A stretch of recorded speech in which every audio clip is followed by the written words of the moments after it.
मनुष्य ईश्वर के समीप जितनी शीघ्रता से भलाई करके पहुँचता है,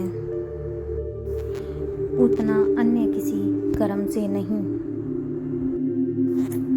भली बातें कड़वी होती हैं, किंतु उसके कड़वेपन का स्वागत करना चाहिए, क्योंकि उसमें भलाई निवास करती है।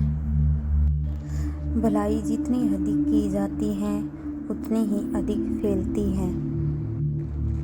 जो भलाई करने का सदा प्रयत्न करता है, वह मनुष्य और परमेश्वर दोनों की कृपा प्राप्त करता है। पर जो बुराई की तलाश में रहता है, उसको बुराई ही मिलती है। जो भलाई से प्रेम करता है, वह देवताओं की पूजा करता है। जो आदरणीयों का सम्मान करता है, वह ईश्वर के पास रहता है। जगत में भलाई ही रह जाती है, इसके अतिरिक्त सब वस्तुएं नष्ट हो जाती हैं। जो मेरे साथ भलाई करेगा, वह मुझे भला होना सिखा देता है। दया के सम्मुख जैसे दुष्टता का नाश हो जाता है, वैसे ही प्रेम और उदार सहानुभूति के सम्मुख बुरे मनोविकारों का नाश हो जाता है। सच्चा मनुष्य वह है जो बुराई का बदला भलाई से ले। भलाई करने के बाद यह एहसास होना कि भला किया, बुरा करने की तैयारी हुआ करती है। जिसके हृदय में सदैव परोपकार की भावना रहती है, उसकी आपदाएं समाप्त हो जाती हैं और पग पग पर धन की प्राप्ति होती है। जो मनुष्य भलाई के बदले में बुराई करता है, उसके घर में बुराई सदैव निवास करती है।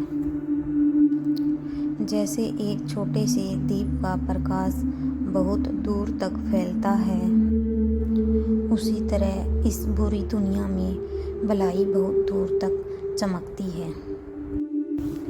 बुरे आदमी के साथ भी भलाई ही करनी चाहिए। रोटी का एक टुकड़ा डालकर कुत्ते का मुंह बंद कर देना ही अच्छा है। यदि शत्रु से सुलह करना चाहते हैं, तो बुराई का जवाब भी भलाई से दें। भलाई करना मनुष्य का सबसे शानदार कर्तव्य है। उतार चढ़ाव जीवन का हिस्सा है, परंतु वह व्यक्ति हमेशा प्रसन्न रहता है जो उतार के वक्त सीधा खड़ा रहता है और चढ़ाव के वक्त हमेशा झुका रहता है। जीवन व्यर्थ है यदि आप इसका पूर्ण वक्त अपनी चिंता में लगा रहे हैं, और जीवन श्रेष्ठ है यदि आप इसे समाज की भलाई में लगा रहे हैं। वह व्यक्ति जिसके पास अत्यंत धन है, परंतु अच्छे गुण नहीं है, वह धनी होकर भी निर्धन है।